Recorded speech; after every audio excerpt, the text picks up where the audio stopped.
আচ্ছা শোনো, তোমার কাছে যে গত সপ্তাহে আমি 11,000 টাকা চেয়েছিলাম সেটা কি তোমার মনে আছে?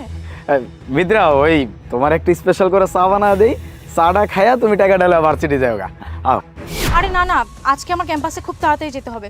তুমি কথা না বাড়িয়ে টাকাটা দাও, আমি চলে যাই। এটা তুমি কি কথা কইলা কও তো? আরে বাবা, কোনো সমস্যা নাই, আও না ভিতরে, একটু জরুরি কথা আছে, আও।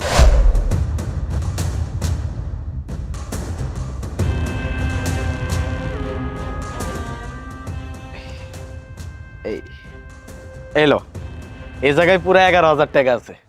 আর ওই যে তোমার গত মাসে যে সেমিস্টার ফিটা বাকি পড়ছিল, এটা না চিন্তা করো না, আমি কয়েকদিনের মধ্যেই ব্যবস্থা করে দিয়ে দিব না।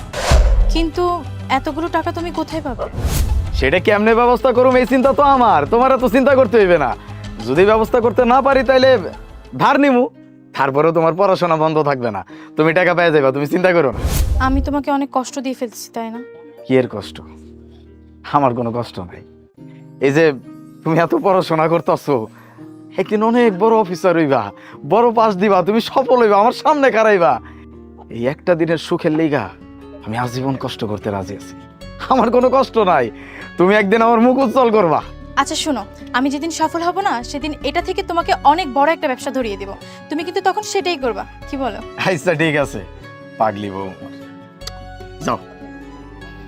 আচ্ছা ঠিক আছে, আমি যাই তাহলে, আমার হাতে না বেশি সময় নেই, তুমি থাকো। সাবধানে যাও।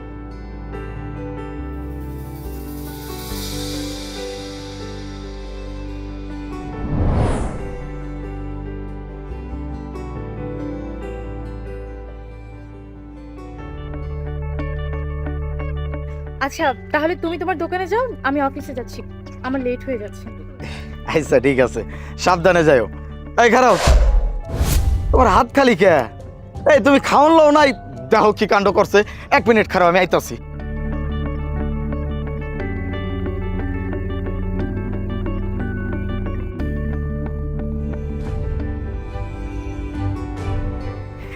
এই যে খাওয়ান লও।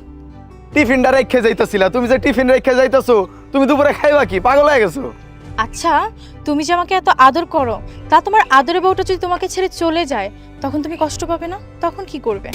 লাভিয়া, যে মানুষটা তোমার জীবন থেকে চলে যাইতে চাইবো, এই মানুষটার যদি তুমি পুরা পৃথিবীর যত দড়ি আছে সব দিয়েও বাইদার আর চেষ্টা করো, মানুষটা থাকবে না।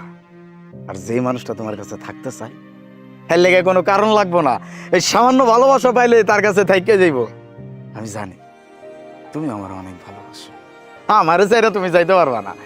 যাও এখন, তাড়াতাড়ি যাও। আচ্ছা ঠিক আছে, তুমি তাহলে তোমার দোকানে যাও, আমি আসছি।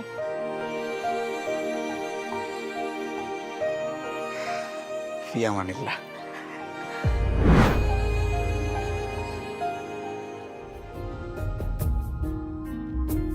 আল্লাহ, তোমার কাছে লাখ লাখ শুক্রিয়া। আমার বউটার এমন একটা গতি হয়েছে, আমার স্বপ্নটাও পূরণ হয়েছে, আমার বউয়ের স্বপ্নও পূরণ হয়েছে। মস্ত বড় একটা চাকরি করতেছে আমার বউ। সকাল সকাল তো অফিসে চলে গেল, মনটা কেন জানি আনসান করতেছে। বউটারে যাই একটু দেখাই, কাস্টমারও নাই, যাই।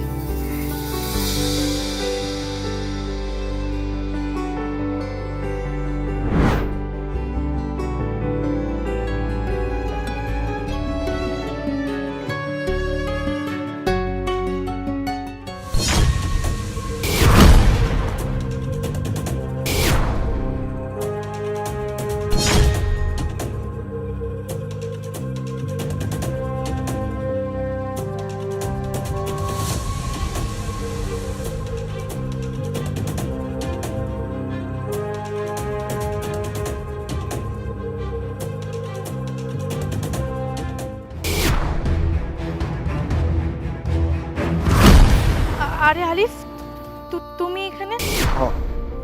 আমি এই জায়গায় আশা করো নাই বুঝি, আমি এই জায়গায় আউনে তোমার মনে হয় অনেক বিরক্ত হয়ে গেছে না? তোমার কি প্রয়োজন ছিল এখানে আসার? আমি তো বাসায় যেতামই। কোনো প্রয়োজন ছিল না, তোমার একটু দেখতে মন চাইছিল, এই জন্য তোমার কাছে যাইতেছিলাম। কিন্তু এই জায়গায় না আসলে তো আমি তোমার এই রূপটা কোনোদিন দেখতে পারতাম না, তোমার এই নষ্ট আমি কোনোদিন দেখতে পারতাম না। আমি এটা দেখতে পারতাম না, এই দুনিয়াতে যারে আমি সব থেকে বেশি ভালোবাসি, এই মানুষটা আমার সাথে কি করে প্রতারণা করতেছে। আমার হাতে রান্না করা খাউন্ডা এই মানুষটা কেমনে তার প্রেমিককে ভালোবাসা খাওয়ায় দিতেছে আমি দেখতে পারতাম না। এই মুখ সামলে কথা বলো। দেখো তুমি কিন্তু উল্টাপাল্টা কথা বলছো। এত কিছুর পরেও তুমি এই মানতে অনেক কষ্ট হইতেছে তাই না? আমি এই জায়গায় এসে আতম করে সুন্দর মুহূর্ত নষ্ট করছি, এটা মানতে অনেক কষ্ট হইতেছে। এই বেঈমানের বাচ্চা, কি করি নাই তোর জন্য আমি? হ্যাঁ, দিন রাত পরিশ্রম করছি, আমি কষ্ট করছি, তোরে কষ্ট করতে দেই নাই। তোর পড়াশোনার জন্য যা লাগছে আমি ব্যবস্থা করে দিচ্ছি। টাকা লাগবো, আমি টাকা ব্যবস্থা করে দিচ্ছি। যত টাকাই লাগুক না কেন, মানুষের কাছ থেকে ধার দেনা করছি, সেই ধার দেনা এখনো শোধ করতেছি আমি। আর তুই তুই আমার লগে এমন ভাবে প্রতারণা করতে পারলি। এই আমি মানতাছি আমার কোনো কেলাস নাই। আমি একটা সামান্য চায়ের দোকান, তাই বলে তুই আমার লগে এমনি প্রতারণা করবি, এমনি ছেড়ে যাবি তুই আমারে? আচ্ছা শোনো, তুমি আমার কথাটা বোঝার চেষ্টা করো। খবরদার, খবরদার, এই মুখে তুই আর কোনো কথা কবি না। আমি আর তোর কোনো কথা শুনতে চাই না।